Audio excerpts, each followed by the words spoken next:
Liar. Everywhere. On netrootsradio.com.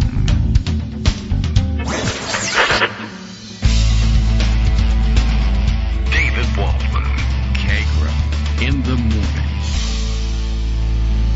morning. Now, here's David Waldman. Hey, good morning, everybody. How you doing? It is Monday, October 28th, 2024. Time for another show. Happy birthday to the engineer, who probably isn't even up and around just yet.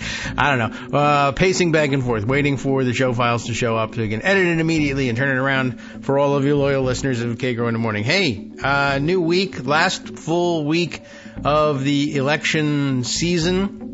I keep, every time we mention Election Day coming, I realize how many people have already voted and are still voting, and we need a new name for it, or I guess Election Conclusion Day, but it isn't even that because, of course, Republicans are planning to try to make the thing last all the way through, well, forever, all the way through January 6th, and then overturn the election results and take control of the country. And so maybe it isn't even an election at all. I don't know.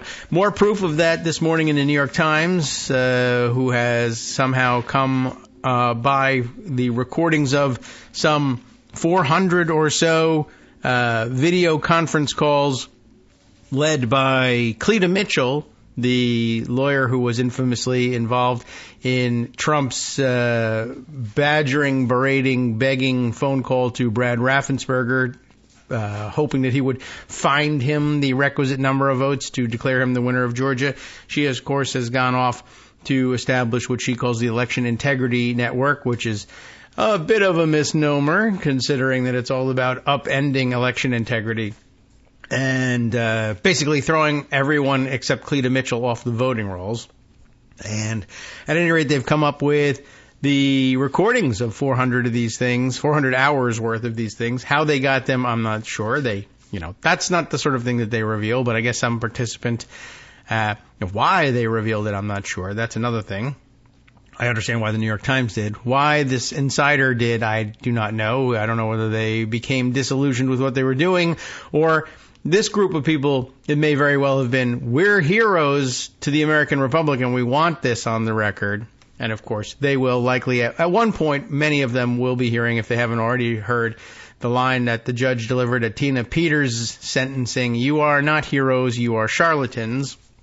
And I'm waiting on Cleta Mitchell to get there. So far, during the Raffensperger call, she miraculously avoided being charged as a co-conspirator.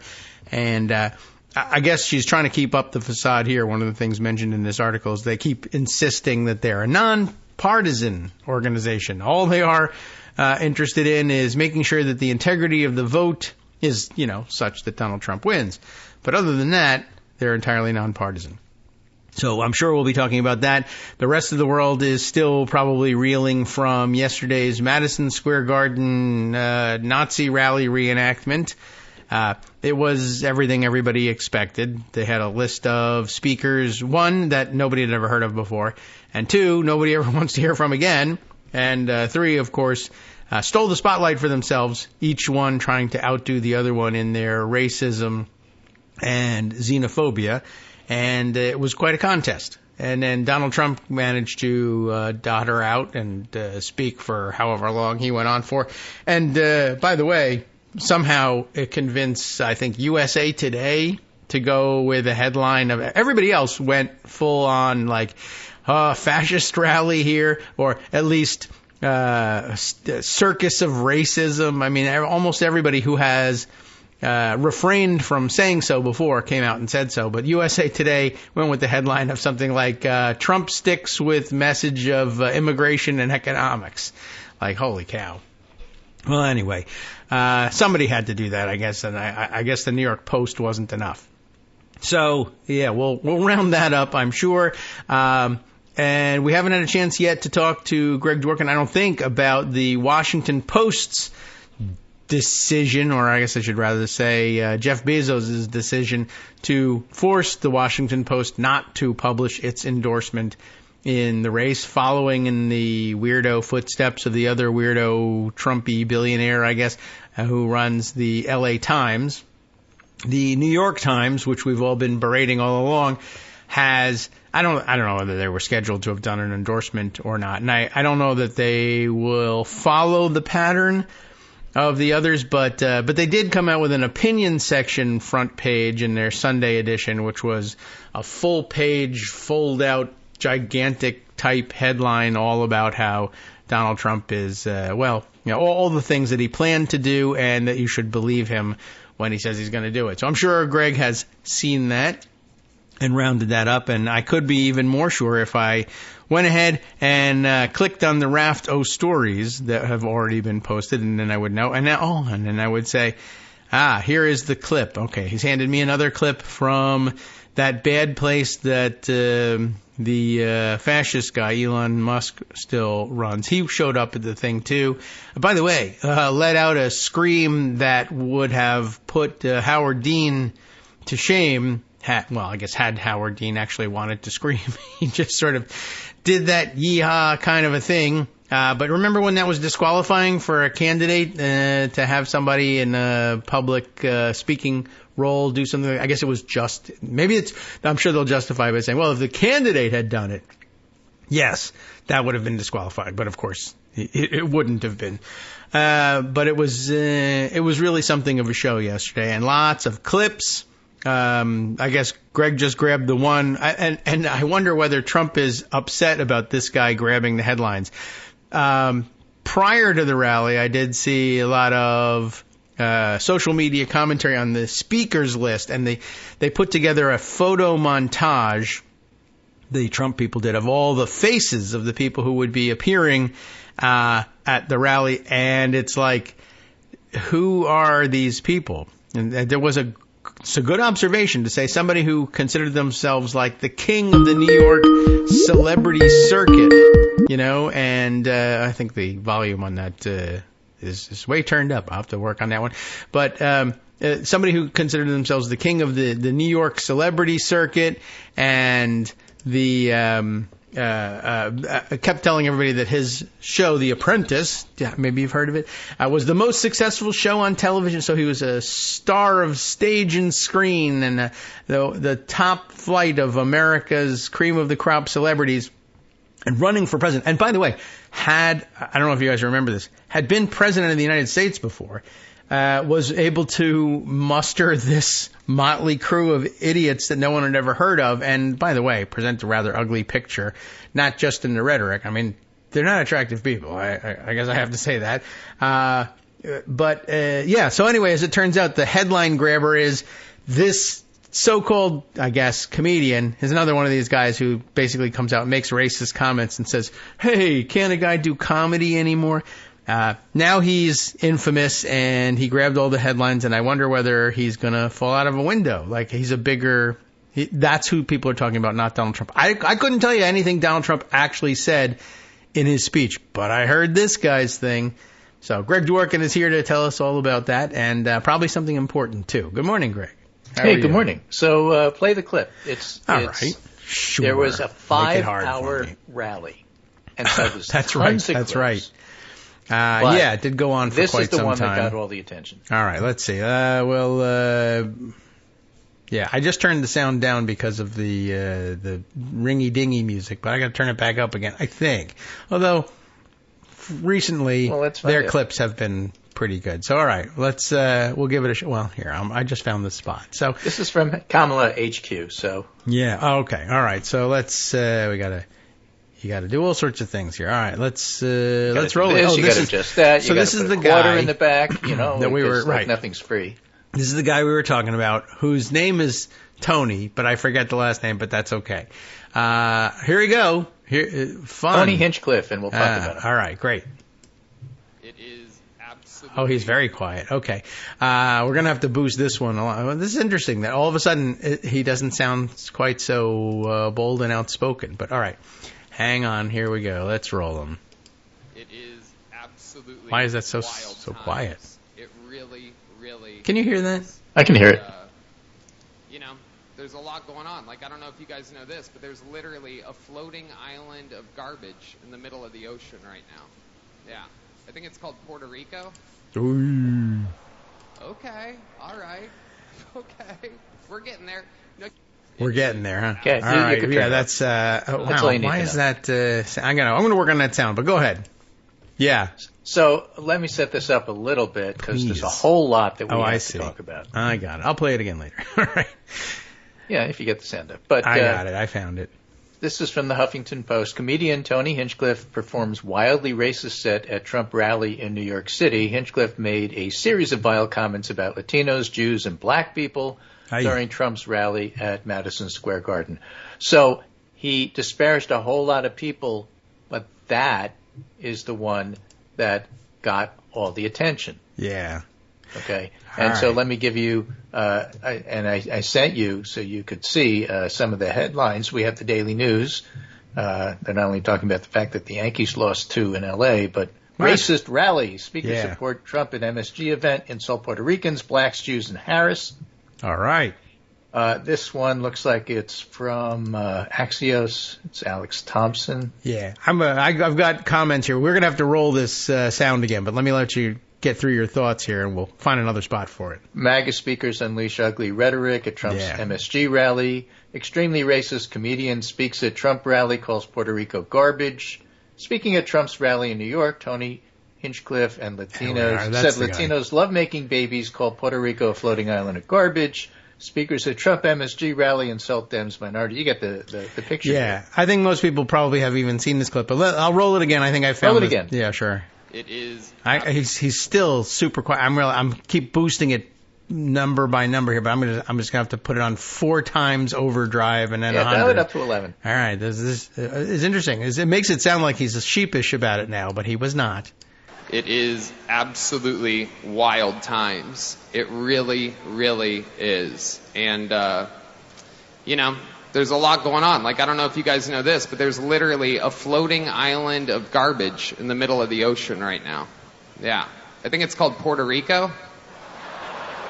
Okay. It's United All right. States territory. Okay. We're getting there. No, We're getting there. It It's is. interesting. It's funny how he works as a sweating bullets, flop sweat, stand-up guy.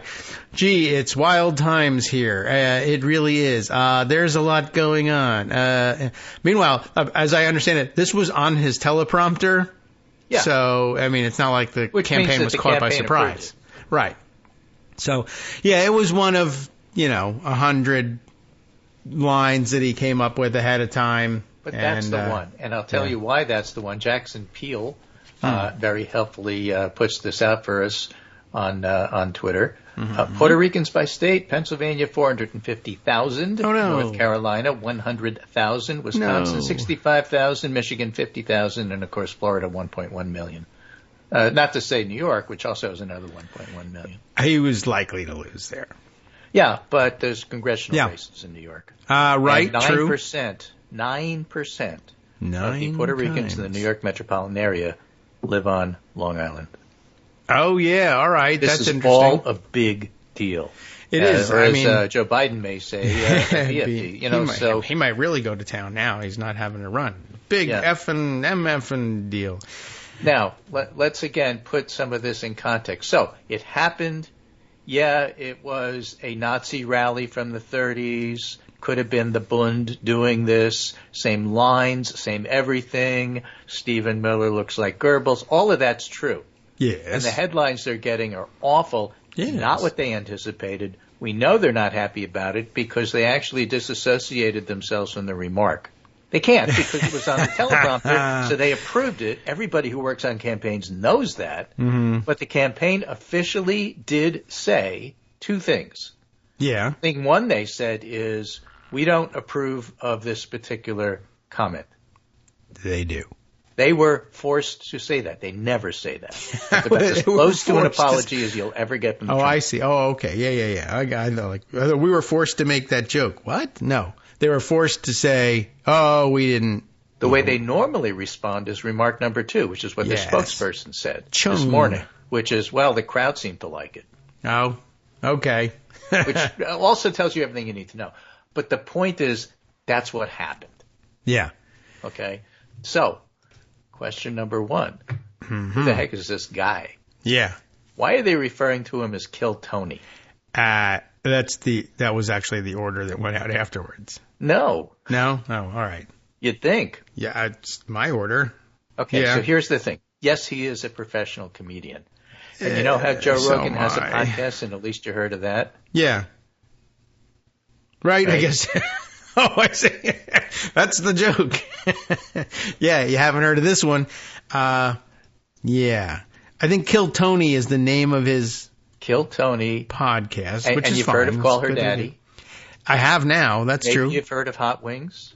Yeah, maybe, or maybe Hot Game Ones. Grumps. No. Where they just play video games. There's a Sounds whole like it. ton of podcasts and other alternate media out there on YouTube and other places Yeah. that old people like us don't even know about. That is certainly true. Many old Okay? people do And not as a even know matter of about fact, this. Axios has a story about that today. Behind the curtain, the big media era is over, and they talk about the fragmentation and why people do what they do.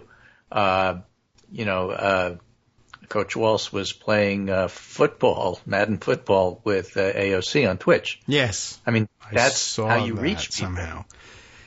Yeah. Okay. And so the big I picture, need as to do Axios this. puts it, when we speak around the country, we often tell audiences when you're sitting at a table with people of different ages in politics, several of them probably get their information on platforms you never even heard of. Yeah. I'm beginning to think I've heard of most of the platforms, but not the shows.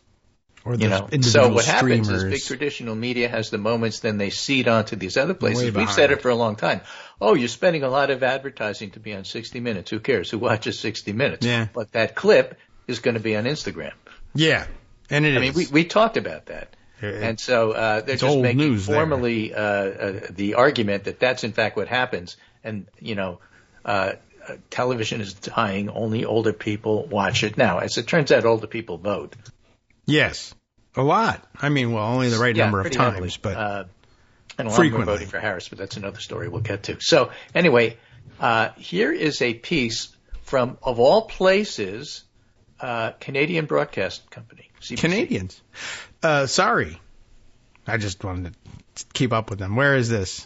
It's Oh, I see it. I got you. Why are so many comedians dying to go on Kill Tony?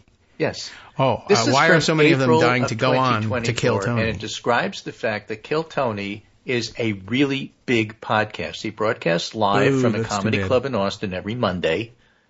It's probably close. And it's very, very popular, just like, not as, but just like Joe Rogan, yeah, just okay. like Call Her Daddy, and some of these other things that you've never heard of. Is he he has- similarly, inappropriate there? Yes. See, Okay. that's the whole thing. The whole hour is inappropriate incel humor. Oh boy. That's what he does. And Huh. so he has people who are offensive, mostly males. He has professional comedians who sometimes join him. He's had Roseanne Barr. Sure. Yeah, to give you an idea of the quality. Howie Mandel has been on. Well, he's- And here's the little descriptor okay. before they interview two people to try to explain how come this thing is popular. Okay. Right? Yeah. They say there's a line comedians love to repeat when their jokes are deemed too offensive, which is that comedians aren't allowed to talk about anything these days. Yes. You've heard that from Louis C.K. Yeah, whoever gets in trouble. Yeah. Enter Kill Tony, a competitive comedy showcase that prides itself on being a space where comics can be as crass, nasty, and rude as they want to be. Hosted by Tony Hinchcliffe, Kill Tony broadcasts live every Monday for over 1 million viewers. Comedians jump at the chance to appear as a celebrity guest or competitor because it can help make their careers. Yeah. Okay? The reason it's called Kill Tony, by the way, is because he's a huge Kill Bill fan. And he thought it was Okay. cute because the comedians have like a minute to get up there and say something funny before they do the Gong Show thing. Oh, okay. And you got to kill it. Hmm. And so double entendre, after hearing it, Sure. people want to kill Tony. Yeah. I guess. It's been running for over 10 years. That's amazing. He is a professional. And so what you heard right. at Madison Square Garden is as good as his game gets, which I think isn't that good, but Yeah. he's been on for 10 years and his podcast gets more listeners than ours. So Oh, yeah. I'm just saying that's where it's at. Yeah. Okay. I get what I heard by way of background on this guy was that if you remember the Don Imus show, Yeah. that before and maybe just before Don Imus got so controversial that they finally threw Don Imus off the air, they used to regularly have Tony Hinchcliffe on, and basically what ended up happening was, in an effort to save Don Imus from getting himself thrown off the air, they eventually threw Tony Hinchcliffe off the show in the hopes that management would say, all right, well, now it's okay, we can just stick with Imus. But that didn't work either. The point is that the Trump people knew exactly who this guy was. Yes. Well, yes, that's why he and got then they on the list. hired him to do the Madison Square Garden thing. Campaign vetted his teleprompter bit. They knew exactly what was going on. They hoped it was edgy and would push everything else out of the headlines, which is what they do. Yeah. And it's not working out the way they wanted. Well, it really did backfire, because it turns out it was not only over the line offensive, and maybe it would have gone over okay on Kill Tony, but not here during a presidential event. It also that's a good test of your offended comedy. Voters in these states. We went over the numbers, but Yeah. especially Pennsylvania. I have seen Rick Scott has had to come out and Rick Scott, distance a bunch himself. of Florida we Congress love Puerto people Ricans. have also done the same thing, backpedaling. In fact, somebody observed. Listen, I think it was pollster Adam Carlson. The Florida Republicans are among the biggest lowlifes in the country, and if they have to run away from this, that gives you an idea of just how badly this went down. Yeah, it was similar to the Don Imus thing. Like, everybody's trying to jettison Tony Hinchcliffe and say that they're still Everyone wants okay. to kill Tony now. Yeah, I guess so. Well, so his patter isn't great, but, but I'm I do saying wonder that's whether he the whole believes background. this. You probably never heard of him. It's not like, he's probably never done this before. He's been doing this for 10 years. Yeah, he's just, he did I did see a part of his clips that was, I think right after this, or nearabouts the part we played, where he says, Republicans are the party with the good sense of humor. Like, they've been trying that for like 15 years to try to portray them. No, we're the funny ones. With their Mallard Fillmore comics or whatever. And it's just disastrous. But there is a niche for it. People want to go to comedy clubs where everybody's a racist. And I guess there is one on the radio. Yeah. Not the radio, but, this thing. This thing that we call whatever it is. Yeah, I mean, I can understand how you can generate income with it. There was something about his delivery that made me think, I wonder if he really is a Trump voter when it comes to actually casting his ballot, or whether he shows up or not. There's something unconvincing about his racism, but it's too bad. Now you're branded with it regardless, whether you believe it or not. But the very widespread comedian thing, they really do. There's like a club of, comedians that are like, well, I'm always pushing the envelope. That's how you know you're really doing comedy. You're at the bleeding edge. And, every once in a while, somebody really steps in it and they have to explain, no, I was really only, well, I guess this guy's made a career of it. And then he showed up at what will probably become one of the most infamous political rallies in history. Yeah. So. Now, to give you an idea of how bad it was, I think you quoted one of the USA Today coverage piece. Yeah, I mean, I just remember seeing it. I didn't grab it, but it was really anodyne, somebody. You may recall. Yeah, Trump sticks to economy and immigration. Yeah, in a lively, rally. But I wanted to show you, and this is at the very bottom of our little list here, if you take a look at it. Okay. There was so much pushback from USA Today, they had to change it last night. Oh, there it is. So they that's Zach completely Anderson. rewrote the headline, and they completely rewrote the story. The new headline is Trump's New York City rally sparks backlash after comedian calls Puerto Rico island of garbage. And they changed that from one that was more or less Trump has lively rally and talks about the economy. Yes. So this is slightly better, although it's interesting that it lays it all on comedian calls Puerto Rico island of garbage. I mean, there was plenty. Well, it was a 5-hour rally, but this is the comment that is getting all the attention. And there's a lot of different reasons for that. I said one of them is the voters. Another is Rick Scott and the other Republicans backpedaling from it. Mm-hmm. A third is the fact that Bad Bunny and other Puerto Rican stars, J-Lo, a whole bunch of other people immediately got on Twitter, Instagram, talking to their 16 and 20 million followers and saying, did you just see what's happening? I am endorsing Harris. Yes. Right. That makes it news. Figured them to be Harris endorsers, but yeah, it really was. You know, and now it's like, I'm with Taylor Swift on this. Yeah. Geraldo Rivera, for God's sake, has come out and done the same thing, as a matter of fact. Apparently he had already endorsed Harris, but this incensed a lot of people, and as others pointed out as well, the minor undercurrent, for serious people who didn't want to, I don't know, focus on the celebrity endorsements or non-endorsements, was this really ripped the mask off in terms of the xenophobia and, well, people come from out of the country and they're coming into America.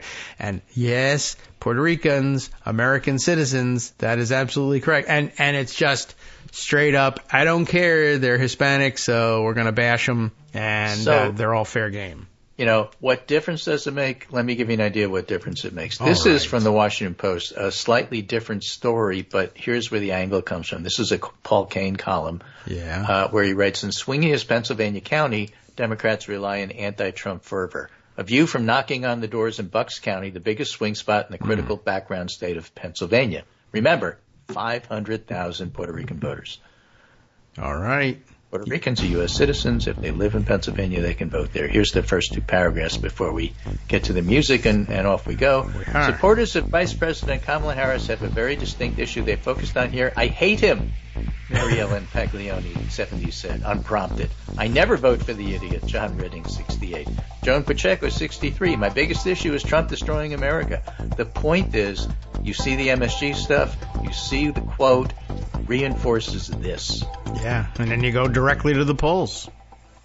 Hi, I'm Scott Anderson, the guy that writes the daily summary for this show, Kagro in the Morning. Thank you to everyone that supports this show. Many of you send donations through PayPal, Patreon, Square Cash, Radio Public, and so on. Some of you write your own essays and send them in, or read articles with your own commentary. We appreciate it. Now, some of you are listening to this and thinking, I'd like to help, but isn't there something I could do that wouldn't require money or effort? Why, yes, there is. You can just like us. On Daily Kos, they call it the recommend button. YouTube has a thumbs up. There are hearts and likes and love buttons. Tap our love button.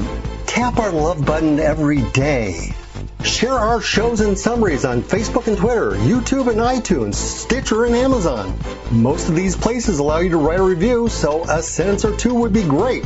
Recommend us to social media, or tell your friends to listen to the show. You aren't just helping us, you're helping them find their new favorite thing to listen to. You could change the world. So thank you in advance from me and everybody else in the world.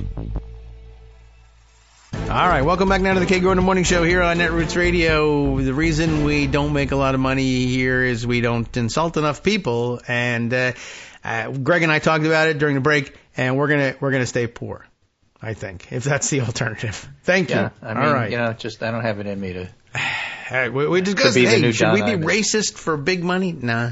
Mike Madrid himself, Latino, had a really interesting observation. He says, you know, we're so immune to Trump's racist outbursts, nobody would have said much if he made the comments, but it was jarring because we heard it from another voice. Yeah. And it reminded us how horrible it all is. And a weird one at that. You know, just sort of a weird voice, that guy. Yeesh. Well, it was very disturbing to hear, and it was far from the only one, as you mentioned. There were 5 hours of speakers. The list was enormous, and they were all equally unfamous to normies, I guess. Yeah, normies would have been totally offended if they saw any of this, and I don't know who did, but there's going to be a lot of play about this. This is, of course, what the political playbook and the gossip sheets are honed into. This is from Politico, posted 11 o'clock last night by Adam Wren. Who won the day? Harris. Why? Because her campaign events didn't promote racism, spark a bipartisan backlash, and insult pivotal voting blocks. No. As a matter of fact, a well-timed message of policy plans for Puerto Rico delivered yesterday, and I don't. Yeah, she was at a Puerto Rican counterprogramming. restaurant talking about opportunities for Puerto Ricans and the island. And Adam Wren writes, if Donald Trump loses on November 5th, the racist carnival he curated at Madison Square Garden could be remembered as the day that cost him this margin of error election. It was a huge error, a huge mistake. I would say unforced, but they were forced into it because they're awful and they're losing. Yeah, I guess that's true. But they scheduled it while it was still unforced, and they forced themselves into it. And they, it built itself up into, we got to make this the biggest and best, in their view, show for the people, because I'm lazy and I want to play golf during the rest of the week. I wonder what he's doing. So guess what? It's October. Surprise. Right. As Kamala Harris visited a Puerto Rican restaurant in Pennsylvania. Because there's lots of them there. They're talking about a Puerto Rican Americans. They live everywhere. Trump was at Madison Square Garden, where Tony Hinchcliffe, the host of Kill Tony, called the U.S. territory a floating island of garbage. It was a split screen. The Harris campaign welcomed nearly 500,000 people of Puerto Rican descent live in Battleground, Pennsylvania, and lots more elsewhere. And Harris won the day. Trump entered Sunday with all the makings of a win. He's talking about day-to-day, one-day stuff. Oh. A 2-minute on-message ad that aired during Sunday's Philadelphia Eagles game, even if it showed an image from Trump's own time in office and tried to pawn it off on Harris, seemingly beginning to flesh out his closing argument, which is about immigration and the economy. So his campaign buys the ad and does this, and then Trump, the split screen there, goes ahead and does, his thing. Trump shows up. My pants. Instead, speakers trafficked in racist and vulgar rhetoric. Punchlines targeted black and Jewish people. Latinos love making babies. There's no pulling out. Just like they come inside here just like they do in our country. That's another Hinchcliffe line. Yeah, he's a real comedian, that guy. He's a real piece of work. David Rem, a Trump friend, called Harris the Antichrist. Radio host Sid Rosenberg spoke of effing illegals, except didn't abbreviate it. Another speaker suggested Harris had pimp handlers. And then Tucker Carlson came out and did his rant. Yeah, and he had a weird one as well. All of it drowned out what could have been a sharper message Trump himself shared when he asked the crowd, are you better off now than you were 4 years ago? Nobody's remembering that. Yeah. The campaign tried to beat back the comparison Tim Walz drew earlier in the day to the 1939 Nazi rally at the same venue. But there was a lot of racism on the stage, while outside the garden, a projection from Democrats on the garden read, Trump praised Hitler. Yes. And meanwhile, it ended up being, it was a good try, but it all looked like a fiasco for the former president. And even before the rally, Harris subtly shifted her cautious tone. No longer was she talking about herself as the underdog. Instead, she said, the momentum is with us. After this rally, I would say so. I think so. It was bad. Yeah, it was. I don't know. I don't know what they thought was going to happen.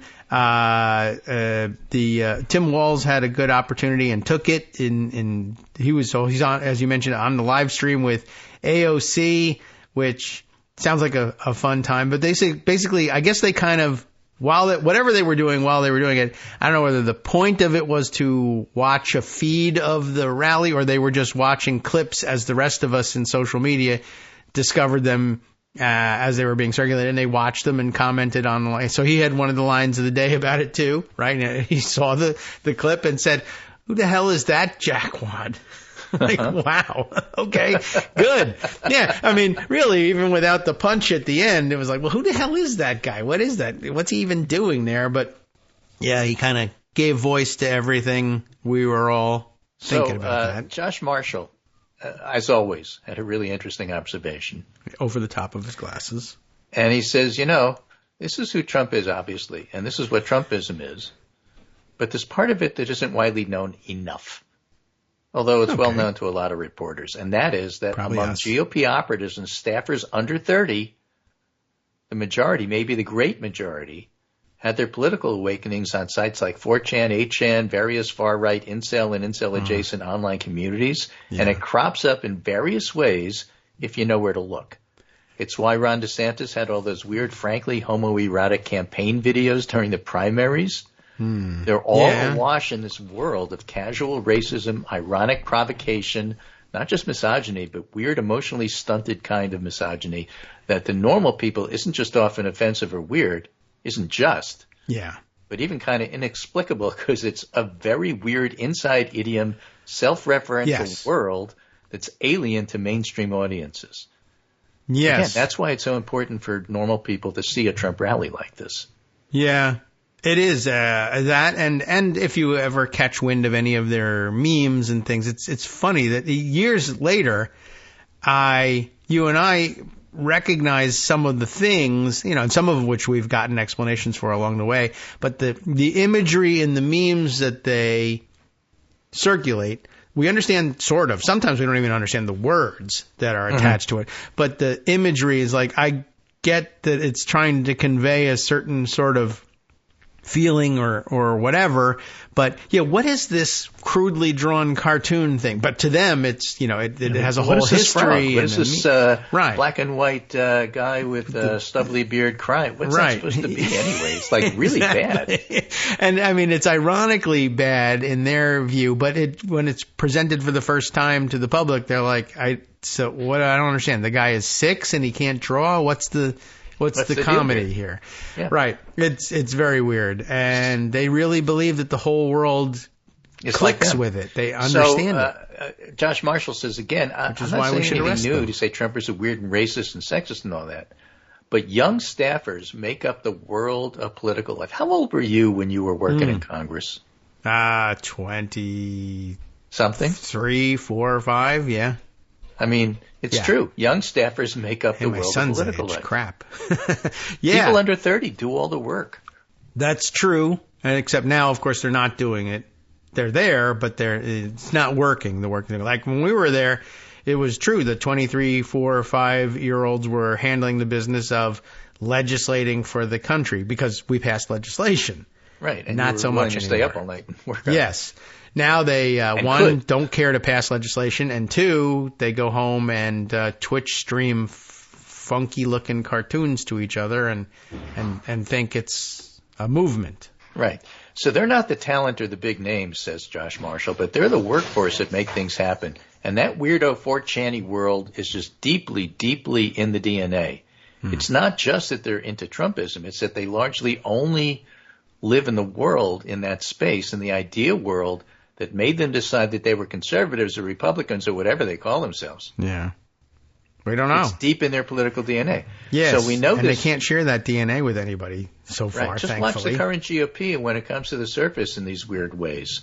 So like the whole rally was set up by these 30-year-olds, I guess is his point. But I first realized this through various stories in the last 5 or 6 years, usually involving this or that outrage or scandal. And over time, it became really obvious that lots of these guys had very long histories, online identities in that world, in most cases with political origin stories where they found their political identity there.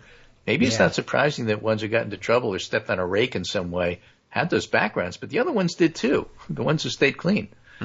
Like it just kept coming up again and again. If you follow politics, you know these guys are out there. I mean, he didn't write this, but like, remember those staffers who like filmed themselves in the Capitol and put it online because, like, why wouldn't you? Yeah. Well, I can tell you why you wouldn't. Arrest is one reason.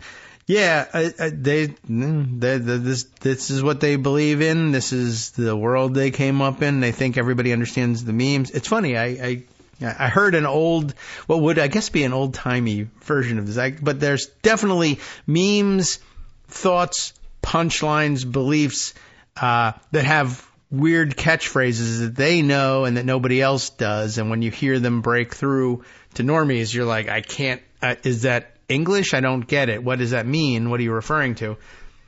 But I was, over the weekend, heard some even older than us generation telling, old standard jokes, essentially. And then a joke about the old standard jokes that the old comedians clubs, the Friars Clubs guys could just number all the jokes, and you could tell the joke by just calling out the number. 43. Yeah, and then there was a joke about that. Right. And everybody laughs, and then somebody else calls out, 39. Right. And then somebody else says 14, and it's crickets. Right? Yeah. How come I don't understand? How come it didn't work? Because you told it wrong. Which to the old Friars Clubs, that makes sense, but it's it is interesting. There's insider stuff. Yeah. But those guys never asked anybody to vote based on their jokes, right, or believe that the world really was like their. Right. So Josh Marshall material concludes by saying, it's really ominous because if you follow Democratic politics in the 80s, 90s, like everybody met on the McGovern campaign. Okay. Maybe, for him, maybe against him, but, you knew everybody from that campaign. Yes. And it didn't matter whether you were on the right or the left of the party. That was the formative experience. Nowadays, the formative experience for the GOP is 4chan. Yeah, and I've never set foot. That's true. That's why we don't understand them. Yeah. But, as you were saying that, it does remind me that I did. Where was this report? I don't know. I read one of the reports of what had happened at the rally, and I noted that they took note of who was seen mingling in the area, some backstage, some, but all the old timers there. Newt Gingrich was there in the audience, in case you were wondering how he falls on have they gone too far? Newt Gingrich was there, and I think they mentioned all the people who supposedly were sort of floating over into Never Trump land were on hand anyway. And had seen this thing, or some of whom were backstage guests. It was very odd. I have to dig it up because they had a whole list of who had been there. And, man,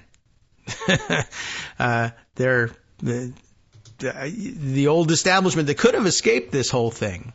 Yeah. So they're going to be very happy. They're going to be very anxious to try to bury the fact that they offered me tickets. I was in New York. What do I know? I didn't know they were going to do this. I'll see if I can find that too. All right, let's go on. Well, Seth Maskett, political scientist, writes on his Substack called Tusk. Oh, okay. Race is the theory of the campaign. The MSG rally makes it all plain as day.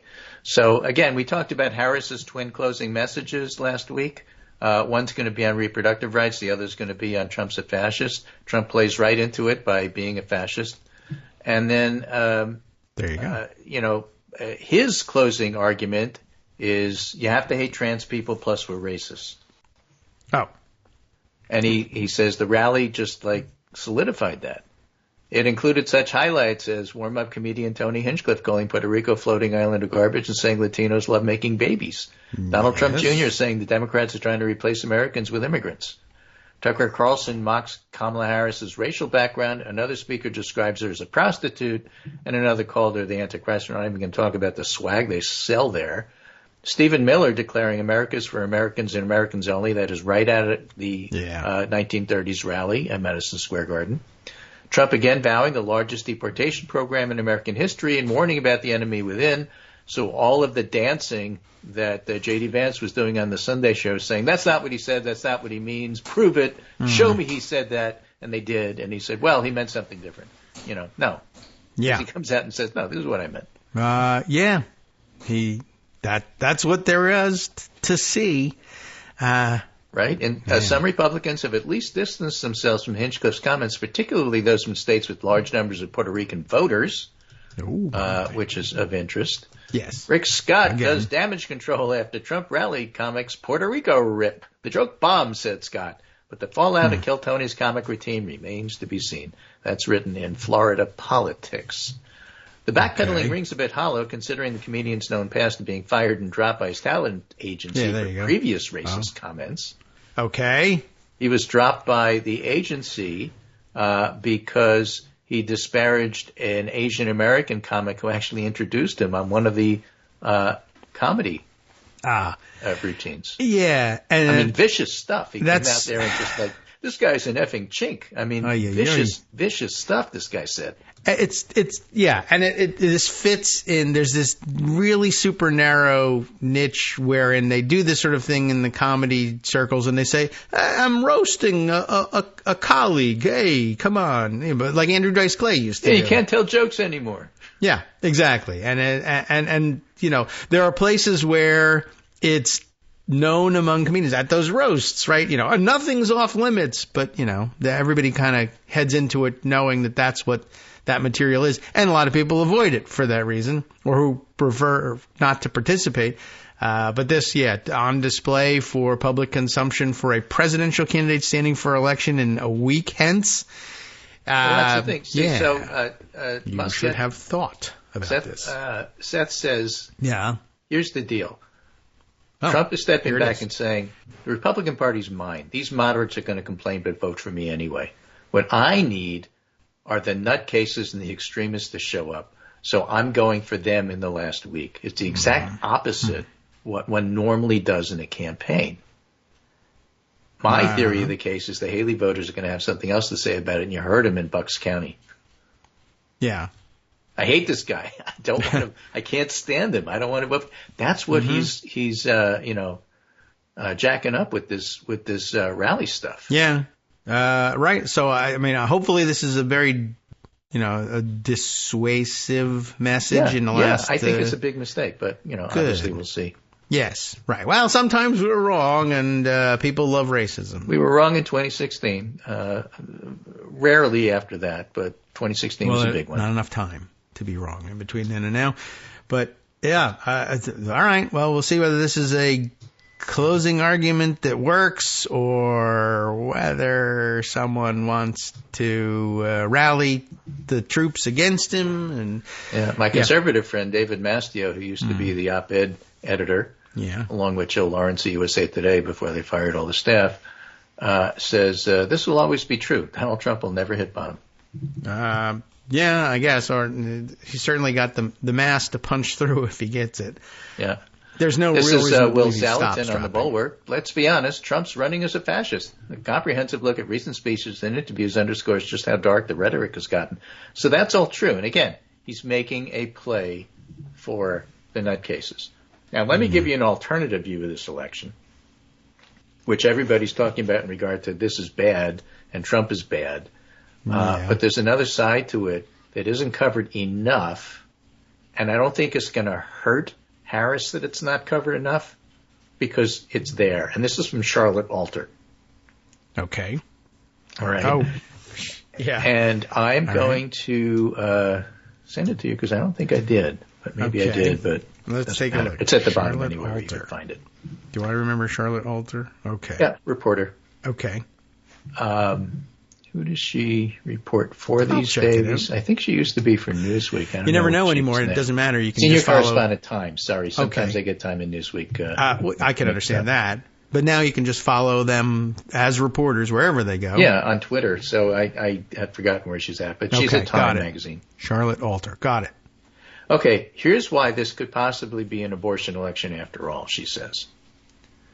Abortion voters, including but not limited to resistance moms, college-educated men, young women, have a better track record of showing up to vote than the low-propensity voters Trump is counting on. And the low-propensity voters is who Trump was trying to go after with that rally yesterday. Mm-hmm. Yeah. The abortion debate is now about health care for complications during wanted pregnancies. And this makes it relevant. Any woman who has ever been pregnant, any woman who might become pregnant, any man who might be a dad is affected, not just liberal feminists. And she gets at a point I'm going to come back to at the end of this. Abortion is an issue that women feel they have authority on. Some might defer to their husbands on the economy, but they're the ones going to the OB. They're the ones who have scary pregnancies. They're the ones who counsel a friend through a miscarriage. True. Pregnancy complications know no politics. Conservative and non-political women also get ectopic pregnancies, also have miscarriages, also need IVF. These experiences are often some of those most painful and memorable in their lives. You can bet they'll vote on it, and that's why Liz Cheney told David Remnick that she is so sure Harris is going to win because of what a second Trump term would mean for the women of this country. And that's coming from Liz Cheney, who's been all about democracy, not abortion. This isn't her issue. In fact, she's pro-life. Yeah. This is what she's saying. It's possibly and probably not a coincidence that the campaign is having their most popular messengers, Beyonce, Michelle Obama, talk about abortion in the final stretch. And this is extremely anecdotal, but I've met many more older women who say, I can't let my granddaughters have fewer rights than me. Yes. Abortion is a much more urgent issue to them. I'm constantly and consistently surprised at the number of Democratic men I speak to who mention abortion unprompted, Men are understanding that abortion is not about teen pregnancy anymore. They're seeing it as a family security issue. Hold on to that, because that's what we're going to come back to. Okay. By the way, these men are talking about abortion in traditionally masculine, protectionist ways. All right. It's not that I care about abortion because I'm a feminist or I really feel for these women. It's I need to protect my family, which means protecting my wife and my daughter. And this election very well may hinge on other issues, but it could well be an abortion issue. And given the pregnancy complications, IVF and miscarriages are often secret, I wouldn't be surprised to see a secret abortion vote. Mm-hmm. And so you know that Harris appeals to women through Taylor Swift and centering reproductive rights. Yes. And going on, And call like- her daddy. Generally being a person that they agree with, yes. But generally, why doesn't she go on Joe Rogan? Why doesn't she go after men? She's going after men in a very subtle way, which I think is interesting. Mm-hmm. Yeah, she goes on the sports talk podcast that we never heard of. Yes. She's done that. We talked about that on the show. I believe But you. her message is basically, and Michelle Obama was just like totally in your face about it. You want to be a real man, you need to protect your sister, your girlfriend, your mother. Yes. You're here Yeah. to protect. That's your job as a man. Like, well, It is okay. instinctual. I get you. It is gut. It is, not an argument about the economy. It's this is what you need to be doing. And her two-pronged approach to men is you need to protect the country from authoritarianism and protect democracy and protect the Constitution. Mm-hmm. You need to protect women from being injured when they are in need of medical care that is being denied to them. And that statement doesn't even mention abortion. That's what she's doing. And I think it's going to work. I hope so. Jeez, it's about time. It does play on some old-timey stuff, but I guess if you're trying to meet people where they are and say, if this is the way you view yourself as the big protector, then protect people already. Don't just walk around thumping your chest. The guys we already have. Just as Trump is saying, I already got those wishy-washy moderates who are going to vote to me anyway, no matter how much they complain. I'm going after these other people. Harris is saying, I already got the guys who get it. Yeah. I got the women. They totally get it. Mm-hmm. Let me talk to the men who don't get it, and let me rephrase it and reframe it in a way you will understand. Yeah. And I think it's brilliant. Okay. Well, I hope it works. This rally won't hurt in the effort to make it work. It won't hurt or protect from fascism. No, but And the Houston rally the voting didn't hurt does that. in terms of, protect, and the Kalamazoo Michelle Obama one won't hurt in terms of protect the women in your life. Yeah. Well, let's get to it. Everybody has a chance to vote now. If you're riled up about it and haven't voted, now's your chance. Don't wait to cool off. I don't think you'll change your mind, but why wait? Vote angry. That's all right. Go ahead. No one knows. The vote counts the same. So they'll certainly be voting angry. There's no reason why you shouldn't either. By the way, the Fox News website headline on the rally, well, one of them anyway. I'm sure there are many, but the one that will probably make the Fox News point. Trump, powerhouse guests rock packed MSG with historic rally. And it followed. That may be what they say, but you know what they said on Fox on Friends? What? People shouldn't get so upset. He was only joking. Okay. Well, so they have to be apologizing for him already. Exactly my point. They never apologized for him. Yeah.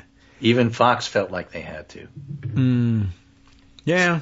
All right. Well, they had to print this somewhere in order to keep their fans happy. What did he say? And then you go back and you find out. Right. And and if you're okay with that, we were never going to reach you. So, wow. Okay. By the way, as we ideas, I'm looking around for these articles. Now I can't find them offhand. I always should, follow the instinct to bookmark these things. But the one that had a list of the other Republican celebs, essentially, who showed up at the rally. And I think everybody kind of had to if you wanted to stay in good graces of Donald Trump or think you were going to be involved in the administration. But Well, you know me who the else showed idea. up at the rally? No. For the same reason? Maybe I do already, but who? New York congressional candidates. And guess All right. who's using it this morning? The other guys who didn't show The up guys were running running against them. against Yeah, all right. I can believe that. I was wondering about, now, it might provide Mike good information. Waller, D'Esposito. I mean, they're getting hammered this morning. Good. They should be getting hammered this morning. They probably should have been getting hammered last night to try to forget that they were They at probably this were rally. hammered last yeah. night. But now they're getting hammered by the Rudy Giuliani was there and he spoke, and he's almost he was always totally hammered. But I was thinking, as long as they have this information out there for purchasing, it's I don't think it's a great practice to be involved in, but it is available. Someone ought to be. So I'd like to get a hold of a list of cell phones geolocated to Madison Square Garden yesterday, and match that with am I running for office locally? And basically just like January 6th, I'd like to see that list, cross-reference it with January 6th. Was it a rally of insurrectionists, or too many of them in jail and they couldn't be there, or are their spouses there, but certainly all candidates. I'd like to know if you, and if you're a Republican member of Congress and you have one of those government phones on you, I'd like to know if it was in Madison Square Garden during the Hate Fest. So somebody should get on that. All the millions of very influential techies who are listening to the program, I guess, and there are some. I don't know if they're dabbling in that, or what it costs to get that information, but they do sell it, and I don't think it's a great practice. But if you have to buy it, you might as well buy it for these reasons. Right.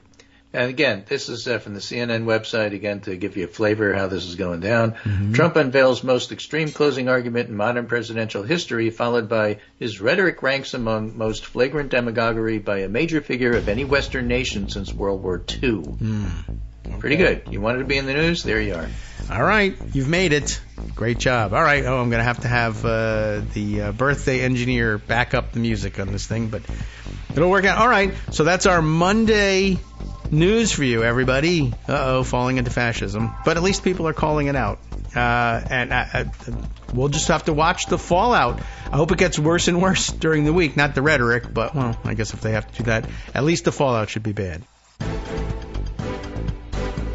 All right, welcome back now to the Kagro in the Morning Show here on Netroots Radio.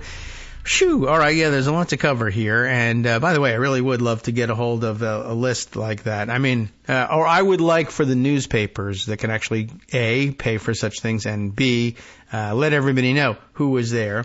But somewhere along the line, I mean, I guess they should be doing it behind the scenes right now and not be talking about it now. But the Department of Justice really might want to get a hold of that. I don't think anything illegal happened there yesterday, but it would be useful to have on hand should they try to pull some shenanigans come January 6th of next year.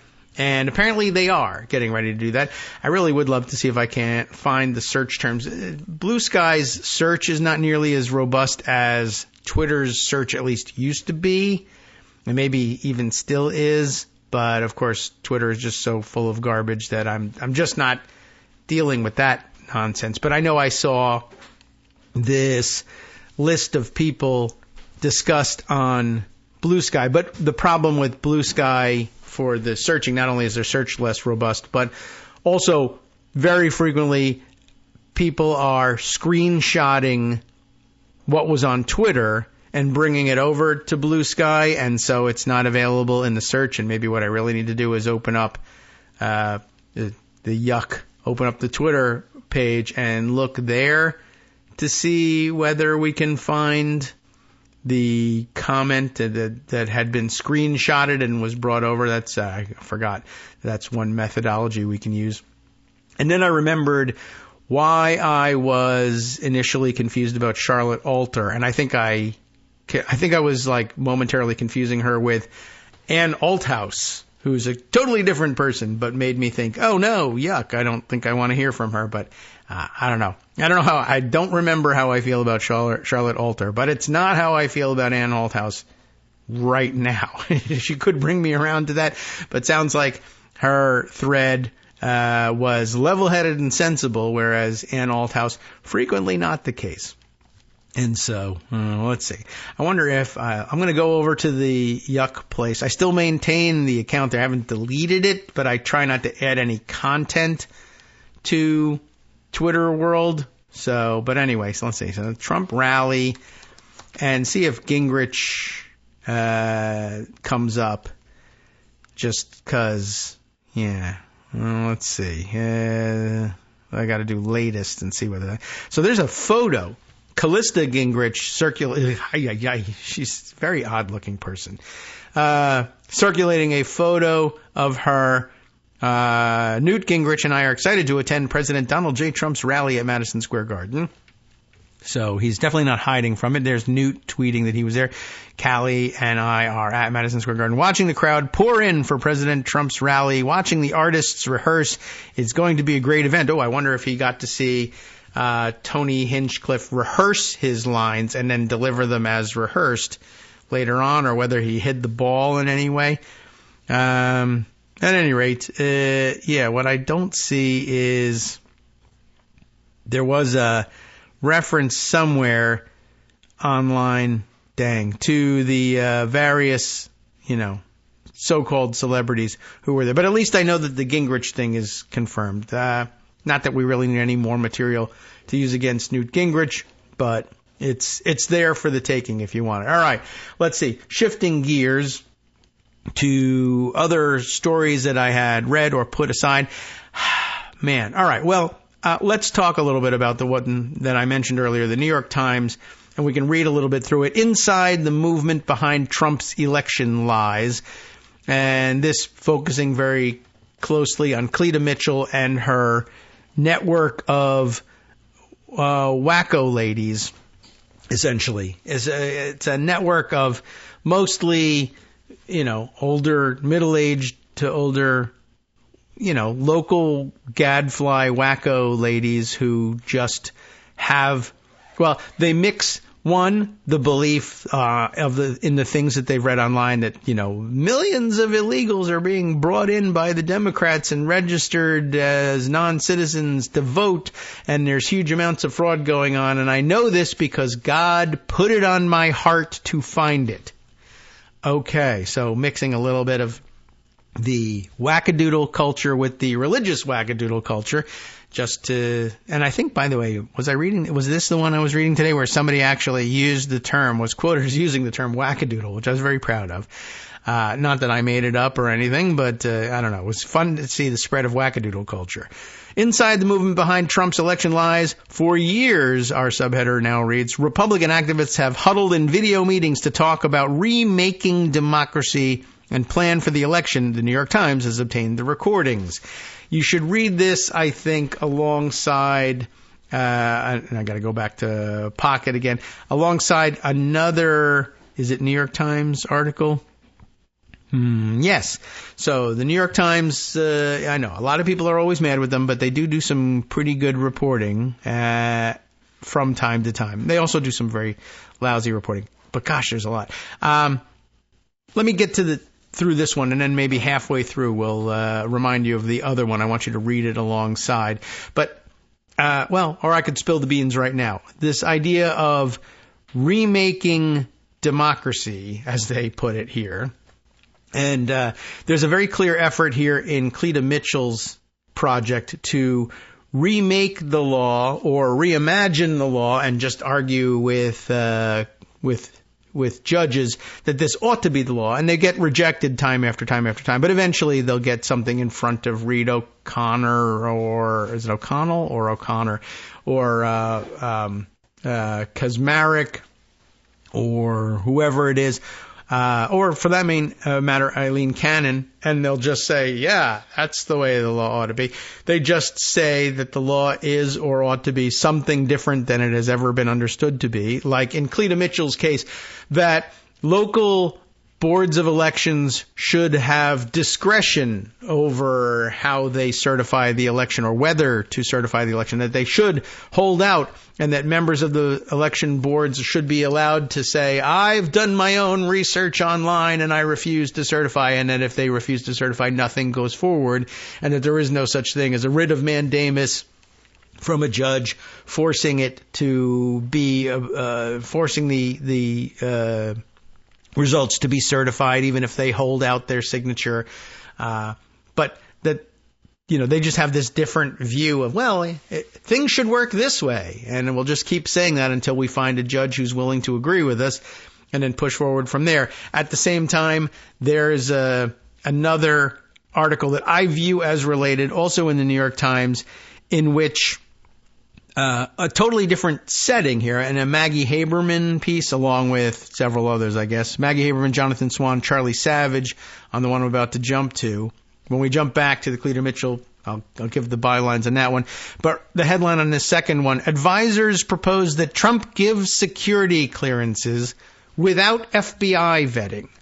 And the long story short here, and not that we should forego reading any of it, but the long story short on this one is, last time around, they noticed, like with Jared Kushner and many others, people serving in the administration who ordinarily serving in these roles would need top secret security clearances. And the FBI did the background checks on them, and they're like, we either have incomplete information or we have enough information. It's still incomplete, but we have enough to tell you no. There's no way we're going to get, this person should not have a security clearance. And in the last administration, in limited numbers, Trump would override them and say, I don't care. It doesn't matter that you find that they're not trustworthy or that they've been compromised already. I'm going to give them security clearances. And one of the problems you run into is there's not much in the way of, there's nothing constitutional, and there's not much in the legislative language anywhere in the U.S. Code that determines who can and can't, and under what circumstances they can or can't get security clearances. It's all sort of norms and executive orders and presidential discretion, all built on the premise that no Manchurian candidate or international spy will ever be elected to the presidency and just simply be able to ignore these things and hand out security clearances over the objection of the intelligence communities. It just wouldn't happen. You'd put yourself in too much political jeopardy. Oh, yeah, says Donald Trump, I bet I can do that. And he did it to a limited extent last time. And now this time they have a full-on plan to just simply, for one thing, to say, not only is it within your discretion as president to grant these security clearances if you feel like it, even if the intelligence community and FBI say no, but why deal with the FBI saying no, when we can instead, if it's a matter of, it's an executive order that says presidential discretion will be exercised this way, we'll outsource the background checks to the FBI. The FBI will make sure they're not compromised. You don't have to do the checking yourself. And if they say they're okay, then fine. Everything, we'll make that recommendation and we'll put it on the public record that they're okay. You go ahead and appoint them. Why deal with all of that when you could instead either ignore everything and just appoint them anyway, or bring in some outside organization, a private investigator, maybe one that is beholden to you because you sent $1 billion of donors' money their direction. And the deal is this. You dress up in dark suits and wear sunglasses and put things in, a microphone and earpiece in, and make it look like you're official tough guys. And you, quote unquote, investigate the background of people that I want to appoint and tell me that they've passed muster, and I will just rely on you. And even though I've contracted with you to just approve whoever I say, type it up in a thing, make it a hefty looking report. This report feels like a C, add some more material here, make it an A. If you get an A, you both get, vacations to Hawaii off season. You might remember what I'm referring to. Anyway, but yeah, you just make up the background report and then just approve them for security clearances and screw the FBI. Nothing in the law says you have to use the FBI. So, again, right, my takeaway from it is you can't just appoint Vladimir Putin as national security advisor, right? You can't. Well, you shouldn't, certainly. You probably don't want to, because there'll be a lot of people who say, gosh, that guy isn't even American. Of course, a lot of people say he's not American, but he's really tough and strong, like the The guy who's running for president says that. Usually there's a political price to be paid for naming the head of an antagonistic government, even though you think that they're friendly, as your national security advisor. So you don't do it. And I don't know that he would do that. He's got other people he needs to pay with that favor, and he wants Mike Flynn to do it anyway. But could you? As it turns out, I guess there's nothing in the law that says you couldn't. Would you? I don't know. But that's really the upshot of this thing is if you're just going to throw out the whole system and say, there are enough people who support me who would support me in saying the FBI is corrupt, they're out to get me, that's why I didn't use them, then you can appoint anyone you want. We'll get to that story. But the same mechanism is at work here. They're just going to say that the real rules are something different and then look for ways to make people agree with them. So back in the first article, also from the Times, Inside the Movement Behind Trump's Election Lies, written by Alexandra Berzon, Nick Corasaniti, I think we got that, Dylan Friedman, and I'm going to guess at the pronunciation of the first name, D-U-Y, Nguyen,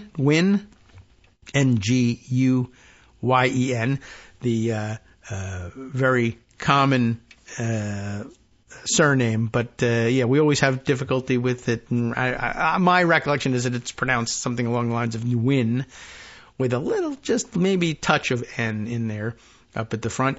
All right. You can correct me if I'm wrong. Sorry about that. But let's get to the substance of what you've reported. In the aftermath of Donald J. Trump's defeat in 2020, one of his election lawyers set out to keep the lies about his loss alive, not to keep the candidacy alive. That was the initial goal, but that didn't work out. But keep the lies about the loss alive, that she was able to do. The lawyer, a well-connected conservative named Cleta Mitchell, you've heard about her here on the show, knit together grassroots activists, Republican lawyers, party officials, and deep-pocketed advocacy groups into a vast national network. The aim was nothing less than the remaking of American elections. Sounds very broad, like not something that you can actually accomplish, et cetera, et cetera. But like I said, over here in this other area, they're just remaking the law and custom and practice of actually making sure that we weren't just putting international spies and traitors into sensitive positions where they had top secret clearance. But they're going to remake that so that we can do that, but we can do it and say, no, they're not at the same time. So if you can do that, then you can remake American elections too. How so? Well, over the past 4 years, Ms. Mitchell's Election Integrity Network has done more than any other group to take Mr. Trump's falsehoods about corruption in the democratic system and turn them into action. Now, occasionally this multimedia piece is then punctuated by pull quotes, which they also have recordings of, and they can let you play them, and you can hear it in the person's original voice. But to save that engineering mess, we'll just read you this pull quote from Cleta Mitchell from August of 2022 that appears here. Just remember that what we are collectively trying to do is save our country from the radical left. That's what we're doing. And they are fixated on the election process because they know that if they can manipulate the process, they can generate the policy outcomes that they want. That's what they did in 2020. That's why they did it.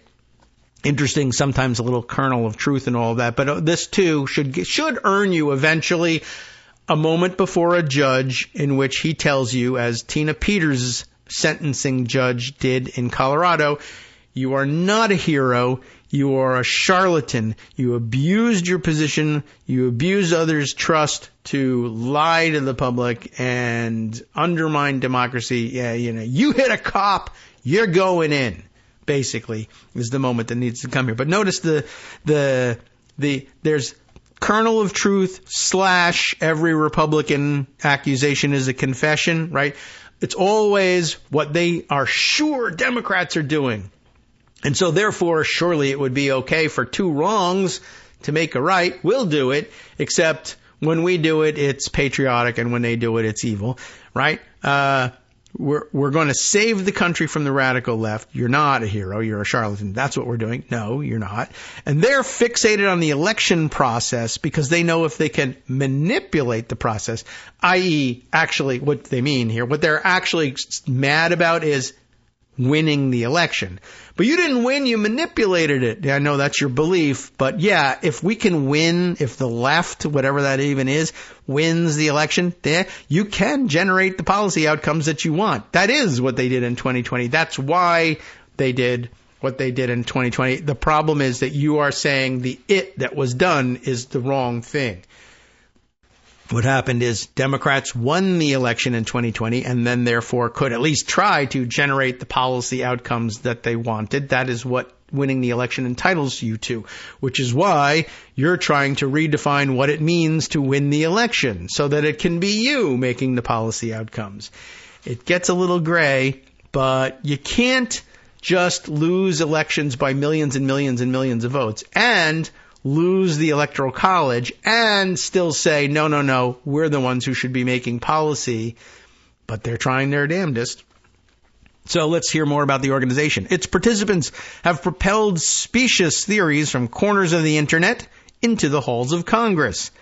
That's why, normies are upset when they find out that there are actual members of Congress running around with Pepe the Frog pins and circulating these weird memes and saying things like, Italian military satellites rigged the election, and January 6th was about love and they were just tourists, and that's kind of upsetting. So here they are lobbing their specious theories into the halls of Congress from the weirdest corners of the internet. They successfully lobbied for new state election laws and procedures, diving deep into the intricacies of election regulations.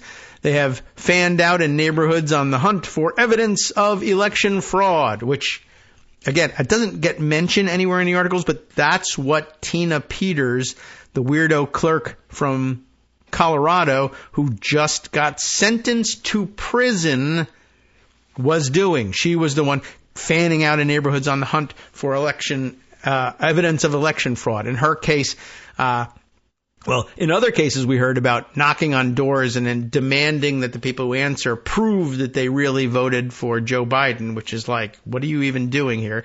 First of all, it's a secret ballot in the United States of America. And second of all, get the F off my porch.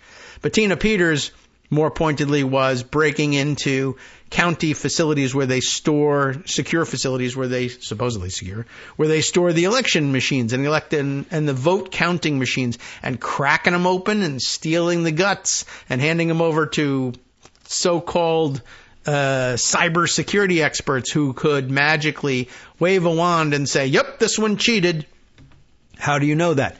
My cheating detection device, which is infallible, beeped when I waved it over it. Doesn't it beep wherever you wave this thing? No. All right. Well, that comes up in here. They really do have such a thing. Not for what I described, but you'll hear about it. Somebody who developed an algorithm. My AI powered algorithm can look at voter rolls and tell you which ones are fraudsters. No, it can't. You're right, it can't. But if we believe it, then who cares? Let's go on with our meeting. So, more about these guys. They have huddled in private weekly meetings, methodically laying the groundwork that could be used to contest a Trump defeat. The New York Times has obtained recordings of more than 400 of these meetings, over 400 hours of conversations, along with additional documents and training materials. It is a trove that provides an extraordinary behind-the-scenes look at how misinformation is used to manufacture a movement. Even as it claims to be nonpartisan and grassroots, Ms. Mitchell's network has closely coordinated with the Trump-controlled Republican National Committee. Gee whiz. It found, headed by Lara Trump. Oh no, I can't believe that they coordinate. It found an audience with several election officials, including 4 Republican secretaries of state, as well as more than a dozen state legislators.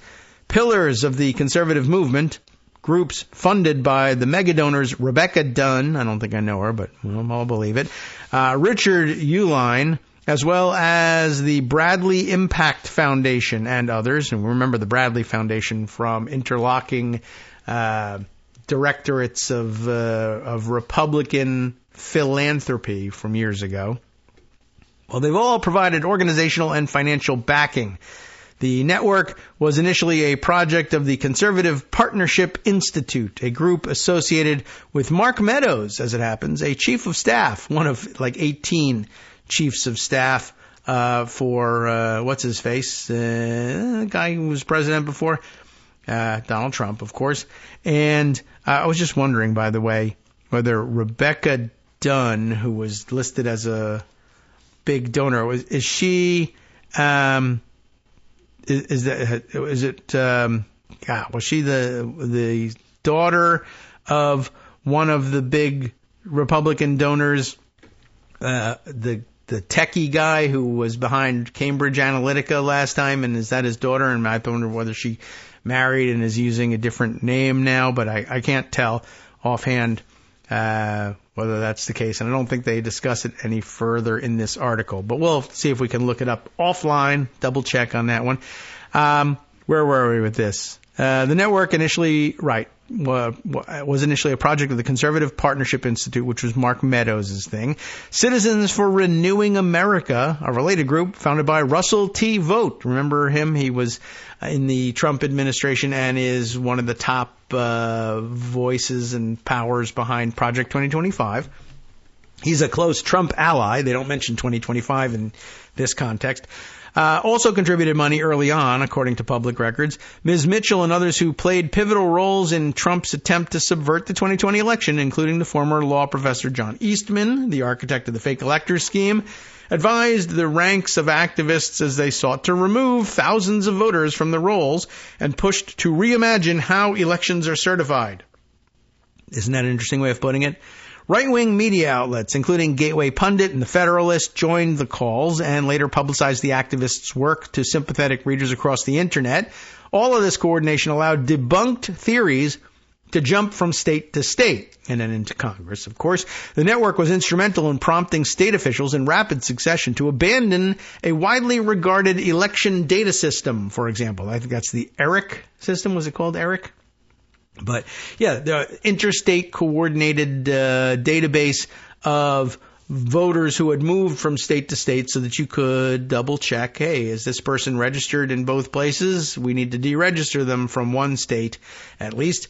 But, you know, that was built at Republican behest to be part of their election integrity network, not the organization, but, you know, the lowercase. This was supposed to be the check against being registered in multiple states. And then, I don't know, for whatever reason, they said, let's sow distrust about the one that we advocated for and say it was advocated for by Democrats and then make it impossible to actually double check this stuff so that there'll be more things that we can point to and say are fraud, is essentially what they were after in this.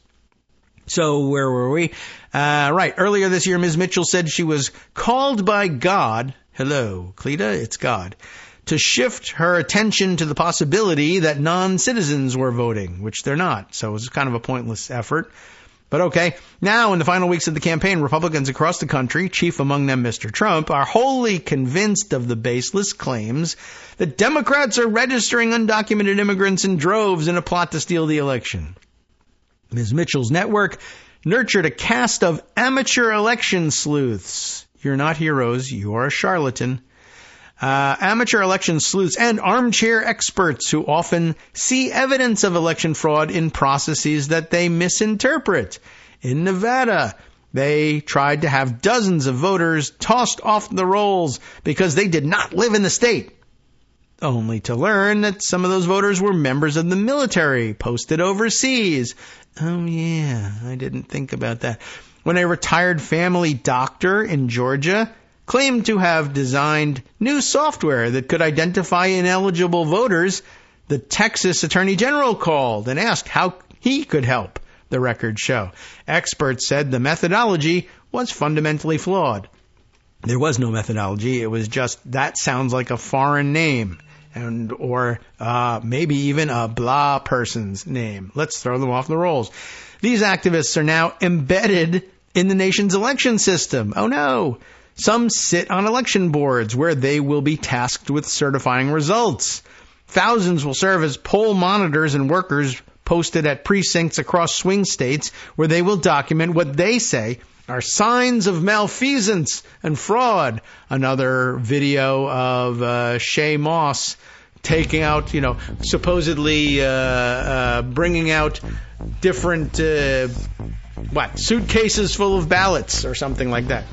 Well, we're once again off the mark with the music, or we were, but in the final product that you're hearing in podcast, it will be perfect. But all right, well, for some reason, soundboard not really wanting to cooperate today. But we'll take a 2-minute break and see if everything can work better after that. Come back and bring you the exciting conclusion of this story. Hi, everybody. It's me, David Waldman. Yes, the same guy who interrupts you all the time. Interrupting you one more time just to tell you again, another reminder that your contributions are what keep this show on the air, and Patreon.com, Patreon.com, is still among the easiest ways to make the sustaining subscription donations that keep us afloat. Are you ready for the pep talk about how our Patreon campaign is still going strong and growing? Well, too bad. Yeah, the plain fact is we actually are headed in the wrong direction, and whereas we once had about 175 monthly patrons, we're now actually down below 150. Time to recruit some more. Not exactly the kind of news I wanted to share, but there it is. For those of you in a position to support the show, Patreon.com does make it easy to make those secure, recurring monthly contributions to do so. Patreon.com/KagroX gets you straight to our donation page. We've been through a lot together. The worst of the pandemic, we hope. The worst of the insurrection, we hope. So go ahead and treat yourself. You don't need an excuse. Give yourself the gift of a little something you enjoy in life. Support the show. And of course, if you happen to prefer using PayPal or even the Square Cash app, we're up and running on those options too. So thanks again, everyone, for all your support. We couldn't, or at least shouldn't, do it without you. Hope you'll be on board soon too. Thanks for all your support. All right, welcome back now to the Kagro in the Morning Show here on Netroots Radio. Let's see if we can engineer that thing to sound right.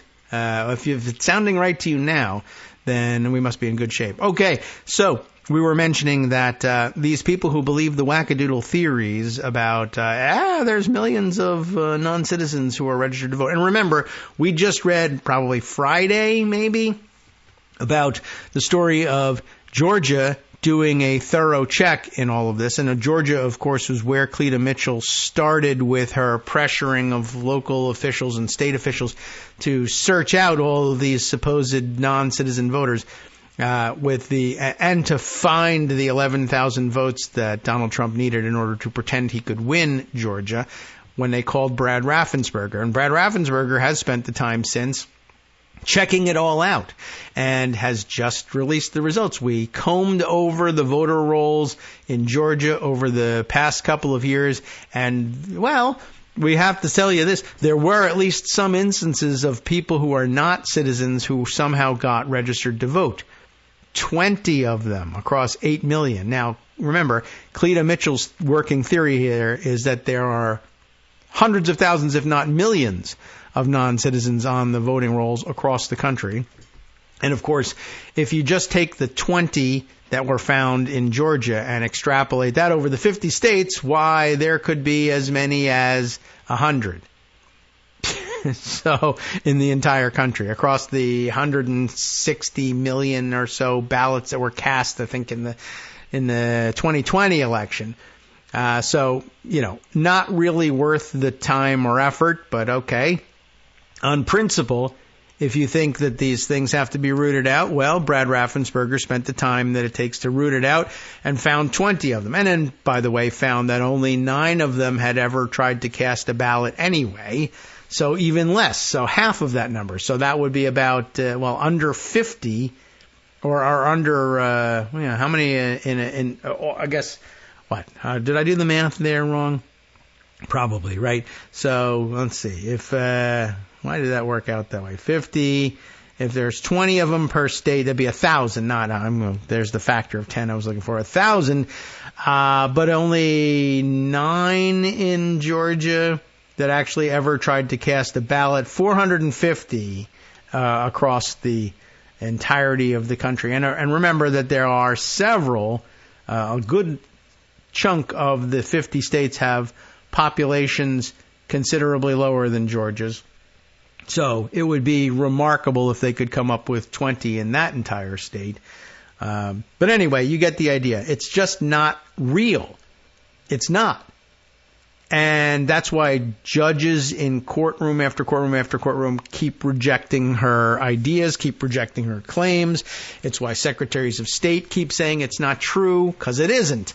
And even sympathetic Republican secretaries of state who have been fielding calls from Cleta Mitchell for years, who went ahead and checked it, find out, no, it's just not the case. But nonetheless, she was called by God to prove that it is the case. So with religious fervor, she continues to insist that it is, and she has gone about the business of trying to convert others with the same religious fervor. So where were we? Once again, jump back into this.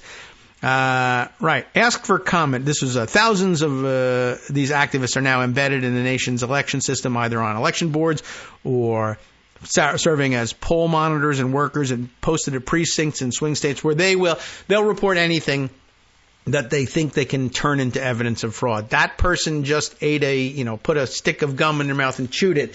It's actually mind control drugs from China. No, it's not. But you can say it is.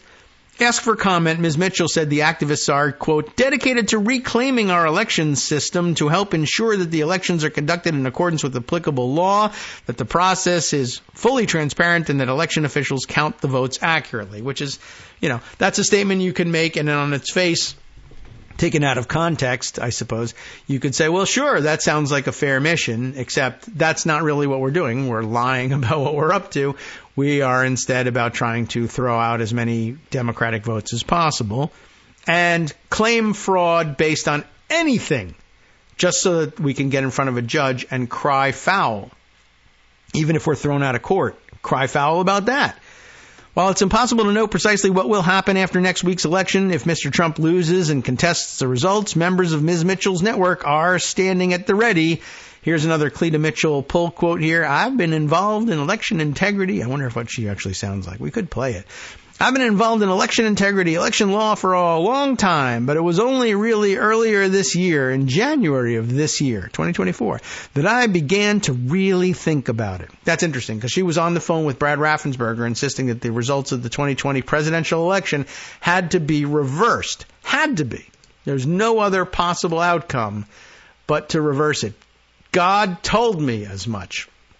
But it wasn't until this year, 4 years hence, that I actually began to think about it. I find that kind of interesting. And anything else you want? Oh, my goodness. Well, I guess just by opening this thing, you open up the audio here, and this is, never mind. It's a good signal not to do this. I was going to try to play her voice here, but the first illustration in this is one of, like a big montage of the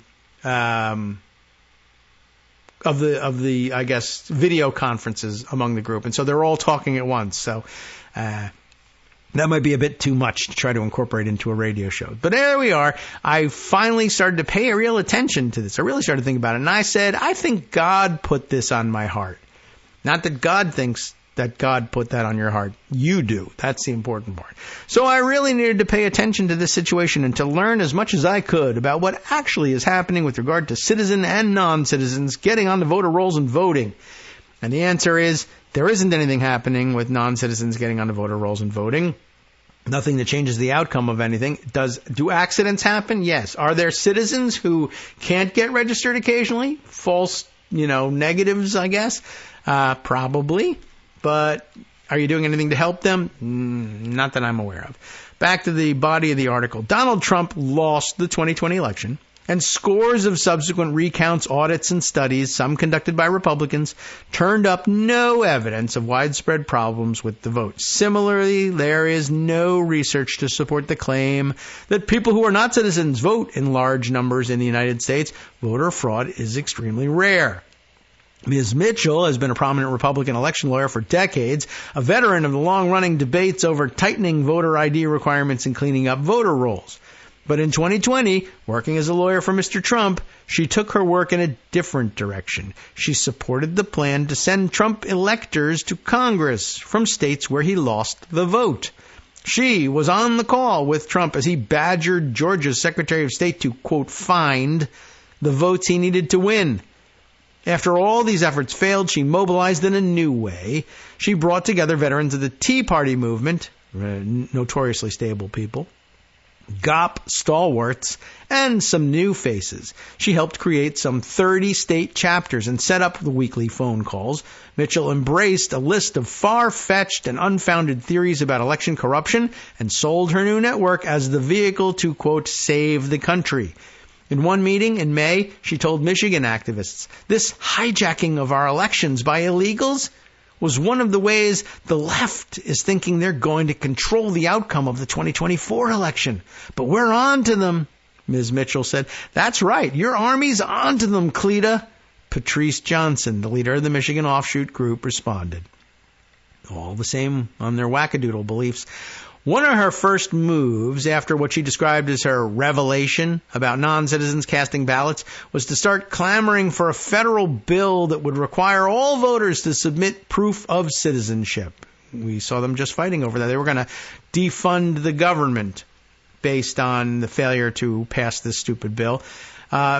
She worked on the legislation and personally urged the House Speaker, Mike Johnson, to make it a priority, she told activists on a call. The bill failed.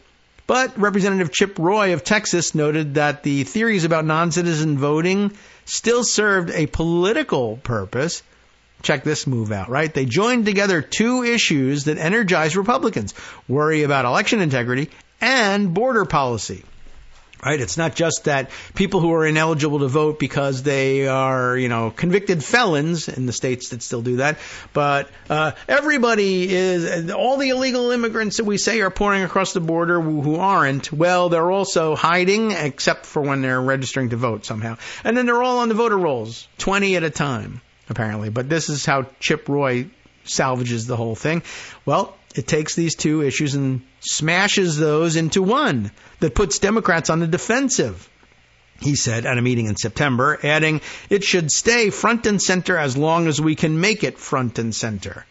All right, how about a little bit more of this one? Forging an alliance. This time a pull quote from Ron Armstrong, one of the Michigan activists, in September of 23. I know that time is short to save our republic, but at the same time I believe that we are making bigger strides than the left is certainly acknowledging. I know we're making more strides than our own side understands. Well, that I have no doubt about. There's very little that you understand. From the beginning, they were strange bedfellows. There were throngs of activists angry at party leaders for what they saw as insufficient support for Mr. Trump. People still holding on to wild, repeatedly debunked notions about hacked election machines, like Tina Peters. She got herself put in jail for it.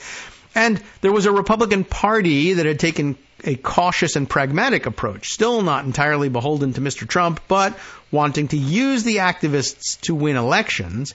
Joining them together wasn't easy. On one call last year, Richard Silvestri, an activist from Michigan, railed against the party as being for the same old, before realizing that a party official, Matthew Seyfried, was on the call. Mr. Seyfried then defended the RNC's efforts to protect elections. This has been an uneasy alliance for us all over the country. Between the grassroots and the Republican Party, Ms. Mitchell said on a call right after the 2022 midterms. A spokeswoman for the RNC, Claire Zunk, Z-U-N-K, Zunk, I guess, said in a statement that the party had assembled an unprecedented election integrity operation, but did not comment on the election integrity network. The RNC had played a critical role from the start. Its staff members had helped organize kickoff events. It recruited the activists to be poll workers and poll watchers, helping the party fulfill its ambitions to have eyes on precincts across the country. To comply with the tax code, the network presented itself as a nonpartisan group focused only on election integrity. Members who accidentally slipped into partisanship were occasionally chided. During a July meeting shortly after Mr. Trump was shot, Janine Iyer, I-Y-E-R, I guess, a volunteer leader with Michigan Fair Elections, that's an interesting name, They're not really actually interested in that, but praised the former president for trying to, quote, save our country, and displayed an image of him raising his fist. Almost instantly, Elizabeth Ayoub, the communications director for Michigan fair elections, chimed in, Janine, we need to get this off the screen and we need to stop talking about one candidate. More recently, overtly Trump-aligned groups have joined on the calls. One, Turning Point Action, is running the Get Out the Vote operations on behalf of the Trump campaign, or was anyway at one point. When a representative from the group joined a call with Michigan activists in April, he urged them to help with Republican voter turnout. Ms. Johnson, who leads the network's Michigan affiliate and a related political nonprofit, said the groups were not affiliated with the party and did not help Republican candidates. It is hardly a conspiracy theory to point out the vulnerabilities in our election system and ask penetrating questions, if that's what they are, Ms. Johnson said in a statement. I remember when it was totally partisan to try to impeach George W. Bush for warrantless surveillance domestically and torture and indefinite detention. But no, you must be a partisan to want to. All right, well, doesn't work the other way, I guess. The activists' political views were unmistakable. Ms. Mitchell and other leaders within the network discussed their belief in the left rigged elections, either through policies that make it easier to vote, such as mail ballots or early voting, or through outright fraud and cheating. The only way that Republicans have a shot, the activists said, was to change the system. So here they go. Planning for November. Ned Jones, Election Integrity Network official in August of this year, pull quote here that says, we are recruiting massive numbers of election workers and election observers around the country, and that's what we need people to get involved in the election. And then beyond that, we need turnout that's too big to rig. Republican losses, the story goes on, in the midterm elections left the network looking for a new, more aggressive strategy in 2024. They were rejected by the voting public in 2022, it turns out. It settled on a mass effort to rid the voter rolls of people believed to be ineligible. John Richards Jr., that's the doctor from Georgia, developed a software system, I would say a so-called software system, that he said could be used to identify suspicious voter registrations. On the conference calls, leaders instructed activists to pore over records and go searching for evidence that voters' addresses were wrong. They knocked on doors, drove by parking lots, looked up utility records, and took photos. They discussed searching for voters with, quote, ethnic names. Ethnic names. Can you imagine? That certainly deserves a sound effect if I could just get the damn thing back up again. It's musical sting for the ethnic names. Oh no. Even as Ms. Mitchell cautioned against intimidating voters, don't cross the line, except cross the line. Don't say you're crossing it, though. Their material ended up in affidavits delivered to election offices as activists in Georgia, Michigan, Nevada, and other states petitioned officials to have tens of thousands of voters removed. Election officials rejected most of their challenges because they were baseless and the software didn't work, basically is what happened. Well, here's a whole bunch of names that you should get rid of that sound ethnic to us. Yeah, that's not actually evidence. Bye. Still, network leaders have not given up. They plan to use this mass data collection to arm local activists with names of voters to challenge if they cast ballots. So if this person doesn't exist, they show up and they actually exist and they say, I want to cast my ballot. No, you're on my list of people to say no. Fortunately, I think what might happen is the lists are way too long for anybody to really use them legitimately, but there's no legitimate use for them anyway. But I guess every time someone shows up and they ask you, state your name for the record, so they can check your ID as you move in. And if you state your name and it sounds sufficiently ethnic, they'll start looking over their lists to see whether this is somebody I'm supposed to challenge based on the fact that their name sounds ethnic. Luckily, they won't know how to spell those names, so it might take them too long to find them on the list. But some of these activists might say, list or no, I'm going to object to that person because they sound foreign. And that's all there will be. And they'll create backups and lines and discourage people from voting by delaying everyone. Like, why not, just in bad faith, challenge everybody who shows up so that the line is so long that they turn around and go away. If you're in a heavily Democratic precinct, if that's your assignment, go for it. Why not? That's part of the plan, I assure you.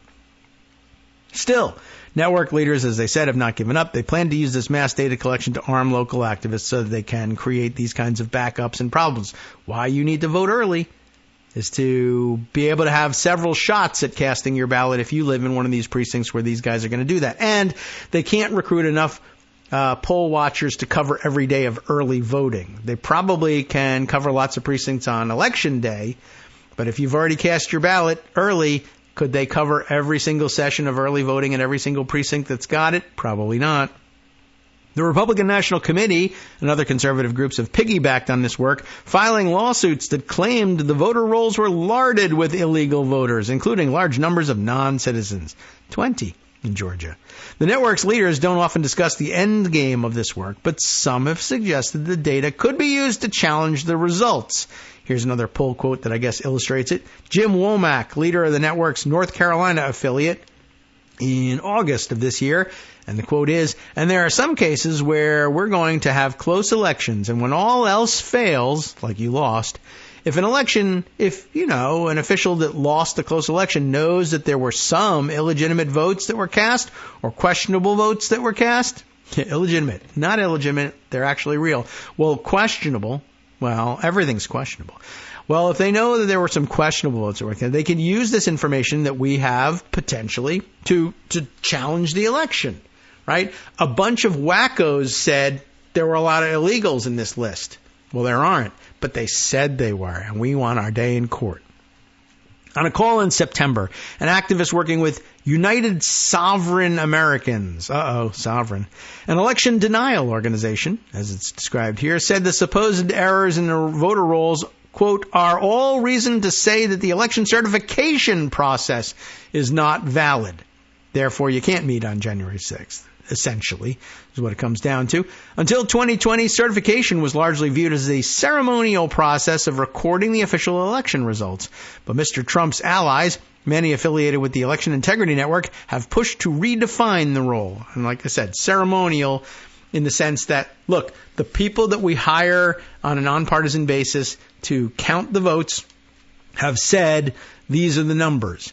Your job as a public official is to look and see that the numbers that they said are the numbers, the people who are officially charged with this responsibility, are the numbers that are being recorded on these certificates. If the numbers on this list match the numbers on that list, that's the end of your inquiry. Of course, they say, I want to know what's at the root of the number that's on that person's list over there. Well, you're not actually entitled to look into that.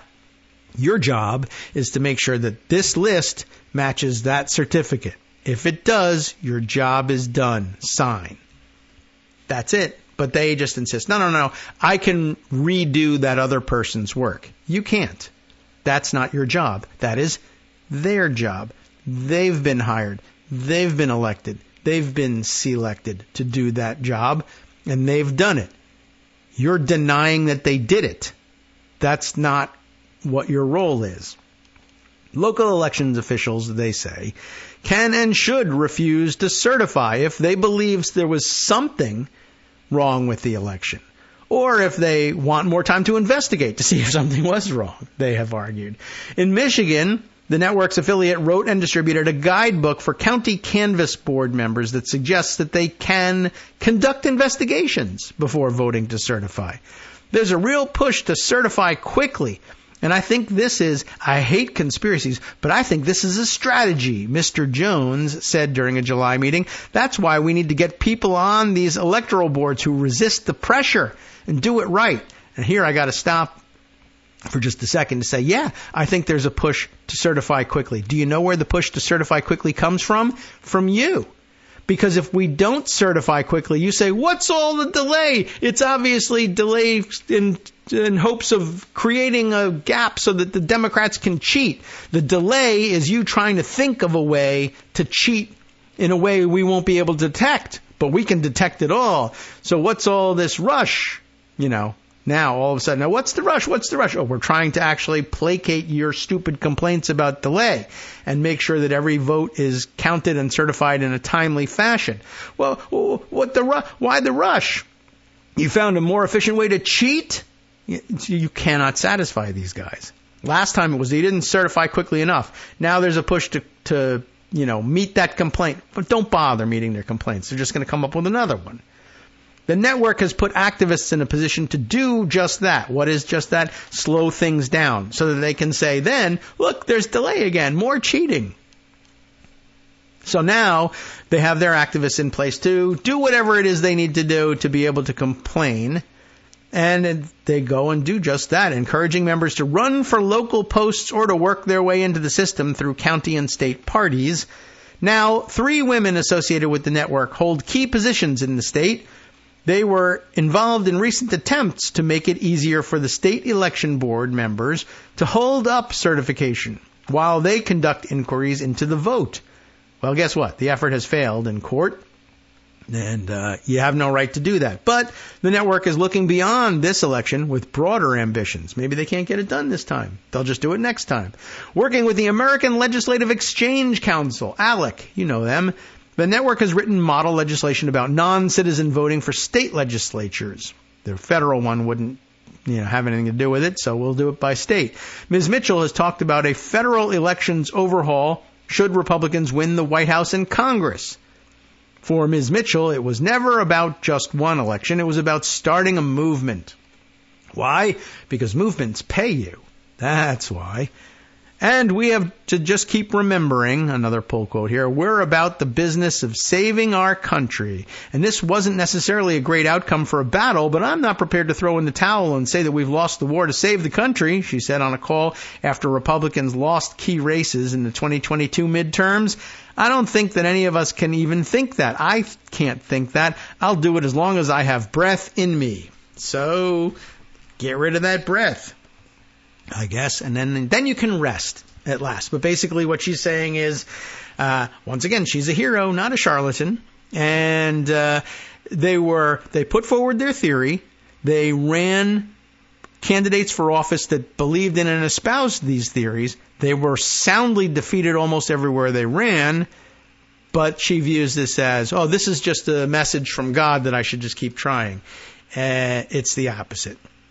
All right, we have just a few minutes left here. Not at all enough to get into the second Times article that was equally important, if not more important, but I wanted to give you a taste of it, and we'll do that as we head towards the end of the program.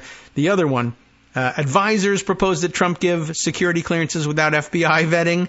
A memo circulating in Donald Trump's orbit says that if elected, he should use private firms to check appointees' backgrounds and give them immediate access to classified secrets after taking office. Sounds bad. As I mentioned, Maggie Haberman, Jonathan Swan, Charlie Savage on this one. A memo circulating among at least half a dozen advisors to former President Donald Trump recommends that if he's elected, he bypass traditional background checks by law enforcement officials and immediately grant security clearances to a large number of his appointees after being sworn in, according to 3 people debriefed on the matter.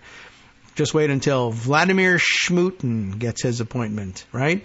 The proposal is being promoted by a small group, including Boris Epstein, who expects to get one of these clearances, a top legal advisor to Mr. Trump who was influential in its development, according to the 3 people. It is not clear whether Mr. Trump has seen the proposal or whether he is inclined to adopt it if he takes office. But come on. But it would allow him to quickly install loyalists. So do you think he's going to do it? In major positions without subjecting them to the risk of long-running and intrusive FBI background checks that might find things, for instance. Potentially increasing the risks of people with problematic histories or ties to other nations being given influential White House roles. Oh, no. Oh, I hope that doesn't happen. Such checks hung up clearances for a number of aides during Trump's presidency, including Trump's son-in-law, Jared Kushner, and Boris Epstein. What do you know? The proposal suggests using private sector investigators and researchers to perform background checks, maybe, or just doing away with them, on Trump's intended appointees during the transition, cutting out the role traditionally played by FBI agents. The 3 people said, the FBI is rigging it against us because we're criminals. Once Mr. Trump took the oath, he would then summarily approve a large group for access to classified secrets, they said. Asked about the proposal, Stephen Chung, a spokesman for the Trump campaign, responded with an attack on Vice President Kamala Harris. And do we even really need to read it? It's just a non sequitur. A number of Trump's advisors and the former president himself have long viewed background checks for security clearances with deep suspicion because they can't pass them. They believe that the process is designed to make challenges to outcomes difficult and that personal pieces of information submitted during the vetting can be disseminated later for damaging results. Mr. Trump has long railed about the FBI being a part of the deep state conspiracy to undermine him. Wah, wah, wah, wah. But a change that would allow a president with a record of flouting norms, yes, that's true, a record of flouting norms and rules for the handling of classified material, i.e. he's actually charged with having stolen a bunch of it, but the judge down in Florida dismissed it for no real reason and now is on the short list for Attorney General. A change that would allow a president with a record of flouting norms and rules for handling classified information to further sidestep existing guardrails would raise new questions about the adequacy of the system protecting national security secrets. It is not clear what positions the altered system would cover, but the people familiar with the proposal said it appeared to apply to a large number of potential Trump appointees in a second administration. Mr. Epstein, who's changing this for his own benefit, was indicted earlier this year in Arizona in connection with a so-called fake electors scheme to upend Mr. Trump's 2020 loss, and has 2 prior arrests in that state, in case that one wasn't enough for you. And he speaks with Trump multiple times a day and is one of his most influential aides. He's a lawyer, more or less, and a consultant who has helped recruit and manage the legal team that has been defending Trump in the 4 criminal cases filed against him since he left office. Epstein reached a plea deal after a 2014 arrest, and in another case in 2021, 3 charges were dismissed, and he pleaded guilty to 1 charge. Both convictions were later set aside. Plus, of course, he could always be pardoned for those things. You never know. But you see where this one is going? I think you do. NetworksRadio.com. You have been listening to Kagro in the Morning with David Waldman. Well, I'm sure we'll share more of this tomorrow and throughout the week. But next up, of course, it's Justice Putnam with the West Coast Cookbook and Speakeasy. Let's see what he's got on top. Of course, there'll be stuff about the MAGA Square Garden, I like it, rally that went off the rails. You'll hear his opinion on that. Plus, more from around the country and around the world, as usual. Do stay tuned, and we'll see you tomorrow.